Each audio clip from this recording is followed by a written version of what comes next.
വലിയ തുകയല്ല എന്ന് താങ്കൾ നിലപാടെടുക്കുന്നു. അതെ അയച്ചാൽ ഇത് അങ്ങനെയല്ല ഞാൻ പറഞ്ഞത്. ധൂർത്ത് ആണോ എന്ന് നമ്മളൊരു ചോദ്യം ചോദിച്ചാൽ നമുക്ക് 4 പേർക്കും ധൂർത്താണ് ധൂർത്തല്ല എന്ന് പറഞ്ഞ് വോട്ട് ചെയ്ത് ചർച്ച അവസാനിപ്പിക്കാം. ഒരു വിഷയത്തിൻ്റെ വിവിധ ആസ്പെക്റ്റുകളിലേക്ക് പോകും. അതിൻ്റെ ഭാഗമായിട്ടാണ് സുജയാണെങ്കിലും ഞാനാണെങ്കിലും സ്മൃതി ആണെങ്കിലും അതിൻ്റെ താങ്കളും പിന്നീട് സുതാര്യത എന്ന പ്രശ്നം ഉന്നയിച്ചത്. അത് ഈ വിഷയത്തിൻ്റെ ഒരു ആസ്പെക്റ്റാണ്. സുതാര്യത ഉണ്ടാവണം, അത് ജനങ്ങൾക്ക് ബോധ്യപ്പെടണം എന്നുള്ളത്.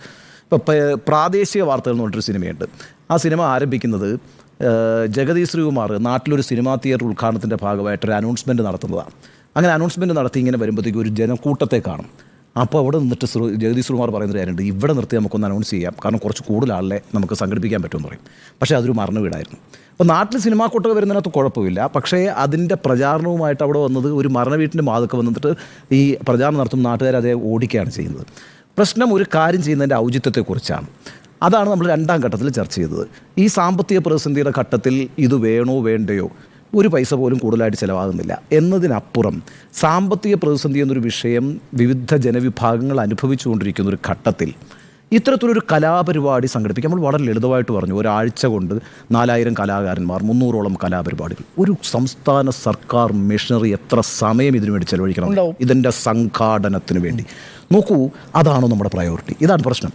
പറഞ്ഞു കൊടുത്തോട്ടെ, ഇനി ഇതിനകത്ത് ചർച്ചയില്ല. ഞാൻ പറയുന്നത് എന്നെ സംബന്ധിച്ചിടത്തോളം അതൊരു ആശങ്കയാണ്. ഒരു സർക്കാർ സംവിധാനം എന്തൊക്കെ പറഞ്ഞാലും ഈ പറയുന്ന മുഴുവൻ ആളുകളെയും സംഘടിപ്പിച്ചു കൊണ്ടുവന്നൊരു പരിപാടി നടപ്പാക്കി എടുക്കണമെങ്കിൽ അത് മാത്രമല്ല, സർക്കാരിൻ്റെ സ്ഥാപനങ്ങളിൽ നിന്നുള്ള ആളുകളെ കൂടി അവിടെ കൊണ്ടുവന്നിരുത്തും.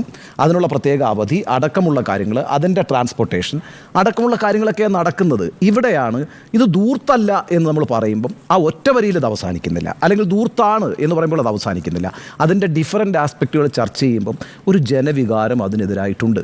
ആ ജനവികാരം പല രീതി, ഇപ്പോൾ തെരഞ്ഞെടുപ്പിൽ മാത്രം പ്രശ്നമല്ലത്, തെരഞ്ഞെടുപ്പിന് മുമ്പും അത്തരത്തിലുള്ളൊരു ജനവികാരം നിലനിൽക്കുന്നുണ്ട്, ആ അപ്രീതി നിലനിൽക്കുന്നുണ്ട്. അപ്പോൾ അതിനൊരു പരിശോധനയുടെ പ്രശ്നം വരുന്നുണ്ട്.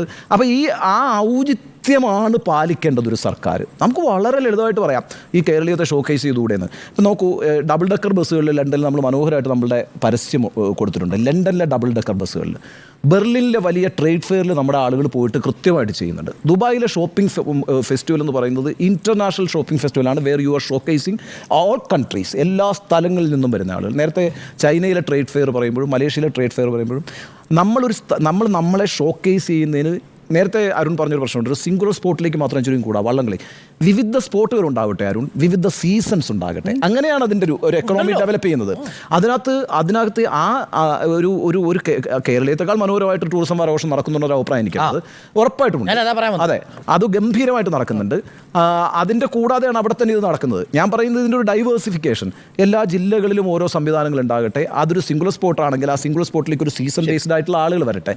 ഈ രീതിയിലൊക്കെ അതിനെ വിഭാവന ചെയ്തോളൂ.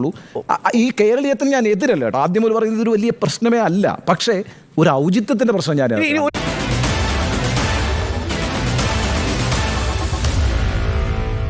Meet the editors.